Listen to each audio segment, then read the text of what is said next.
Hello বন্ধুরা, রং mathematics YouTube চ্যানেলে সবাইকে স্বাগত। প্রথমেই সবাইকে শুভ বিজয়া। আজকের এই ভিডিওতে আমি ডিসকাস করব ডব্লিউবিসিএস এর ম্যাথমেটিক্সের স্ট্র্যাটেজি। এই ভিডিওটা তোমরা অনেক দিন ধরেই চাইছিলে, তো আজকের পুজোর পেরিয়ে যাওয়ার পরেই এই ভিডিওটা নিয়ে আমি আলোচনা করতে শুরু করেছি। তো যে ব্যাপারটা হলো, প্রথমেই যেটা বলি ভিডিও শুরু করার আগে, যে ডব্লিউবিসিএস এর ম্যাথামেটিক্স কিন্তু খুবই ইজি। একদম ক্লাস 10 অবধি বেসিক অ্যারিথমেটিক কিন্তু আছে ডব্লিউবিসিএসে। তো সিজিএল বা ব্যাঙ্কিং অন্যান্য যে পরীক্ষাগুলো হয় তার চেয়ে ডব্লিউবিসিএস এর কোশ্চেনও ইজি হয় এবং টাইমও বেশি থাকে পরীক্ষায়। অর্থাৎ চাপের কিছু নেই, তোমরা যদি কনফিডেন্টলি এগোতে থাকো এবং ঠিক স্ট্র্যাটেজি ঠিক থাকে তাহলে তোমরা প্রত্যেকেই ভালো স্কোর করতে পারবে। যাই হোক, দেরি না করে ভিডিওটা শুরু করা যাক। 1 নাম্বার পয়েন্ট, যেটা সবচেয়ে ইম্পর্টেন্ট, যারা ম্যাথসে উইক তাদের জন্য প্রতিদিন কিন্তু 2 ঘন্টা করে অঙ্ক করতে হবে। অনেকেই বলবে তাহলে অন্য পড়া করব কখন?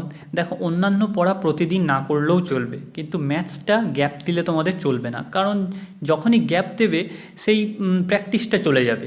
তাই যতটা সম্ভব চেষ্টা করে ম্যাথসে যেন গ্যাপ না পড়ে। রেগুলার 2 ঘন্টা করে যদি অঙ্ক করো, এবং তোমরা যারা অঙ্কে একটু উইক তারা সকালবেলায় অঙ্কটা করার চেষ্টা করবে, কারণ সকালে কনসেন্ট্রেশনটা ভালো থাকে, মাইন্ড একদম ক্লিয়ার থাকে। তখন যখন অঙ্কগুলো করতে বসবে দেখবে অটোমেটিক একটু সুবিধা হবে। আর যত দেরি করবে বা অন্যান্য পড়ার পরে অঙ্কটাকে ফেলে রাখবে, তখন আর করতে ইচ্ছা করবে না। তাই একটা রুটিন করে নাও যে প্রতিদিন সকালে আমি 2 ঘন্টা করে অঙ্ক করব। এই রুটিনের যেন কোনো নড়চড় না হয়।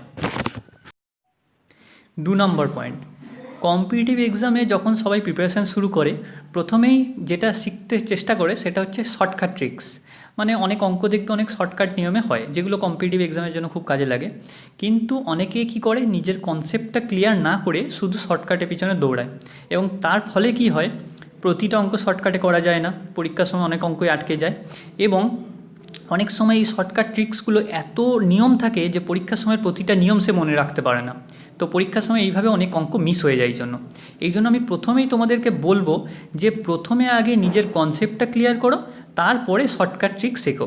আর ডব্লিউবিসিএসে যা টাইম থাকে তাতে কনসেপ্ট দিয়ে অনেক অঙ্ক করা যায়, শর্টকাট ট্রিক্স অ্যাপ্লাই করার অনেক সময় দরকারই পড়ে না। দেখো, সিজিএল বা ব্যাঙ্কিংয়ের টাইম খুব কম থাকে, তাই শর্টকাটেই করতে হয় প্রতিটা অঙ্ক। কিন্তু ডব্লিউবিসিএসে যা টাইম থাকে তাহলে তার ক্ষেত্রে তুমি এক্স ধরেও অনেক অঙ্ক করতে পারবে। এবং আমি নিজে পিএসসি ক্লার্কশিপে প্রতিটা অঙ্ক এক্স ধরে বা যে নর্মাল প্রসেস সেটাতেই করেছিলাম, তার কারণ আমি তখন নতুন নতুন কম্পিটিটিভে প্রিপারেশান শুরু করেছিলাম। তো আমার সব শর্টকাট ট্রিক্সগুলো জানতাম না। আমি যেরকম করে ম্যাথসগুলো শিখেছি এক্স ধরে, যেভাবে আমি স্টুডেন্টদেরকে করাই টিউশনে, তো আমি সেভাবেই করেছিলাম এবং আমার টাইমে কিন্তু কুলিয়ে গিয়েছিলো। তাই হয়তো এবার আমার প্র্যাকটিস আছে বলে আমার একটু স্পিডে হচ্ছিলো, তোমাদের আর একটু বেশি টাইম লাগতে পারে। কিন্তু প্রথমে কনসেপ্টটা ক্লিয়ার করো, তারপরে শর্টকাটটা শেখো। এবার পরীক্ষার সময় ধরো কোনো একটা অঙ্ক তুমি শর্টকাটেই করছো, এবার যদি ধরো আটকে গেল, তখন তুমি কনসেপ্ট দিয়ে করে দিতে পারবে। এটা হচ্ছে আমার মেন বলার উদ্দেশ্য। 3 নম্বর পয়েন্টে যেটা বলবো সেটা হচ্ছে যে অনেকেই কী করে, যে একটা চ্যাপ্টার করলো, এবার তারপরে 3-4 মাস আর ওই চ্যাপ্টারটা কিছু টাচ করলো না, রিভিশন দিল না, কিচ্ছু না। 3-4 মাস পর হঠাৎ করে চ্যাপ্টারটা করতে গিয়ে দেখছে সমস্ত অঙ্ক আটকে যাচ্ছে। তো অঙ্কের ক্ষেত্রে খুবই একটা ইম্পর্টেন্ট জিনিস হলো রিভিশন। আমি তোমাদের 2 ঘন্টা অঙ্ক করতে কেন বললাম? অনেক স্যার দেখবে বলবে 1 ঘন্টা অঙ্ক করলেও হয়, কিন্তু আমি 2 ঘন্টা বলেছি, তার কারণ আছে। তার কারণ হচ্ছে যে তোমরা 1 ঘন্টা 15 মিনিট নতুন অঙ্ক করবে। ধরো তুমি সুদ কষা চ্যাপ্টারটা করছো, তো 1 ঘন্টা 15 মিনিট সুদ কষা করলে, এবার তারপরে যে 45 মিনিট বাকি থাকবে, সেই 45 মিনিটে তোমাদের যে চ্যাপ্টারটা হয়ে গেছে, ধরো তোমাদের number system complete. Number system থেকে র্যান্ডম 6-7টা অঙ্ক বেছে নাও, নিজেই টিক মেরে নাও লাস্টের দিক থেকে। তো যেহেতু লাস্টের দিকে অঙ্কগুলো একটু কঠিন থাকে, তো লাস্টের দিক থেকে টিক মেরে নাও এবং তারপরে করো। করতে গিয়ে দেখবে 1-2টো আটকাতে পারে, সেই জিনিসগুলো দেখে নাও আবার। তাহলে এটা করলে কী হবে, তোমার প্রতিটা চ্যাপ্টার একদম রিভিশনের মধ্যে থাকবে, আর কোনো চ্যাপ্টারই ভুলে যাবে না পুরোপুরি। কারণ রিভিশনটা খুব ইম্পর্টেন্ট। তুমি করলে দিয়ে আবার যদি ভুলে যাও তাহলে কিন্তু কোনো লাভ হবে না, আবার সেই প্রথম থেকে করতে হবে। তাই এমনভাবে করো যে আমি 6 মাস টাইম নেব, 6 মাসের মধ্যে পুরো একদম সিলেবাস কমপ্লিট করে দেবো, পুরো জিনিসটা আমার আয়ত্তে চলে আসবে। এইভাবে রিভিশন ওরিয়েন্টেড না পড়াশোনা করলে কিন্তু এরকম করে জিনিসগুলো মনে রাখা কিন্তু সমস্যা হয়ে যাবে। 4 নম্বর পয়েন্ট, এইভাবে করতে করতে যখন তোমাদের 6-7 মাস পরে পুরো সিলেবাসটা কভার হয়ে যাবে, তো তারপরে কি করবে, তারপরে তোমরা মক টেস্ট দাও। মানে মানে মক টেস্টের সুবিধা কী হচ্ছে, তোমার সমস্ত চ্যাপ্টারগুলো একবারে প্র্যাকটিস হয়ে যাবে। তোমরা প্রিভিয়াস ইয়ার কোশ্চেন দেখতে পারো, আরও অন্যান্য এমসিকিউ বই পাওয়া যায়, আমি এমসিকিউর বইয়ের নাম বলেছি আগের ভিডিওতে, সেখান থেকে তোমরা এই চ্যাপ্টারগুলোর মক টেস্ট দাও। তাহলে তোমাদের গোটা টপিকটা একবারে কতটা তুমি করতে পারছো সেটা সম্পর্কে একটা ধারণা তৈরি হবে। এবং যে অঙ্কগুলো পারছো না সেই অঙ্কগুলো তোমরা কোনো স্যারকে দিয়ে করিয়ে নিতে পারো, বা কোনো বন্ধুদের কাছ থেকে হেল্প নিতে পারো, বা আমাকেও পাঠাতে পারো। দেখো আমার কিন্তু অতটা সময় হয় না যে প্রত্যেকের সমস্ত অঙ্ক করে দেবো, কিন্তু তাও কিছু জনের মাঝে মাঝে আমি করে দিই যখন আমি ফাঁকা থাকি। তো পুজোর মধ্যে একজন যেমন অঙ্ক পাঠিয়েছিল আমাকে, তো পুজোর মধ্যে তো করে দেওয়া সম্ভব নয়, যাই হোক। তো এরকম তোমরা যেখান থেকে পারো করিয়ে নিতে পারো।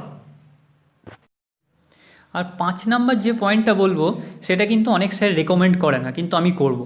সেটা হচ্ছে যে তোমাদের যখন ডব্লিউবিসিএসের মনে হবে ম্যাথসের পুরো সিলেবাসটা নিজের আয়ত্তের মধ্যে চলে এসছে, সমস্ত অঙ্ক প্রায় পারছো, তখন আরেকটু কঠিন অঙ্কের দিকে যাও। তোমরা সিএইচএসএল পরীক্ষার কোশ্চেনগুলো ট্রাই করো যেগুলো ডব্লিউবিসিএসের সিলেবাসের মধ্যে আছে। তার কারণ ছোটোবেলা থেকে আমরা একটা জিনিস আমাদের স্যার বলেছিলেন যে যখনই তুমি কঠিন অঙ্ক করবে তখনই সহজ অঙ্কগুলো আরও সহজ হয়ে যাবে। তার কারণ আমরা ওই জন্য ছোটোবেলায় কেসি নাগের বই করতাম, যাতে টেক্সট বুকটা একদম খুব ইজি হয়ে যায়। সেরকমই তোমরা যদি সিএইচএসএলের বই থেকে অঙ্কগুলো প্র্যাকটিস করো, যে চ্যাপ্টারগুলো ডব্লিউবিসিএসে আছে, তাহলে দেখবে ডব্লিউবিসিএস অঙ্কগুলো কিছুই মনে হচ্ছে না। এবার এগুলো কখন করবে? যখন পরীক্ষার অনেক সময় বাকি আছে। পরীক্ষার আগে খালি ডব্লিউবিসিএস ওরিয়েন্টেড পড়বে, কিন্তু যখন ধরো ডব্লিউবিসিএসের তোমার মেন্স পরীক্ষা হয়ে গেল, যাদের মেন্স নেই তাদের এখনও 1 বছর টাইম আছে, তখন তোমরা করো। এবার ডব্লিউবিসিএস যখন পরীক্ষা আর 2-3 মাস আছে, তখন খালি ডব্লিউবিসিএস ওরিয়েন্টেড পড়বে। ঠিক আছে, এই জিনিসটা যদি করতে পারো তাহলে তোমাদের দেখবে ম্যাথসে অনেক ইমপ্রুভ হবে। আর এই স্ট্র্যাটেজিগুলি যদি ফলো করো, আমি আশা করছি তোমাদের 6 থেকে 7 মাসের মধ্যে ম্যাথসের অনেক ইমপ্রুভ হবে।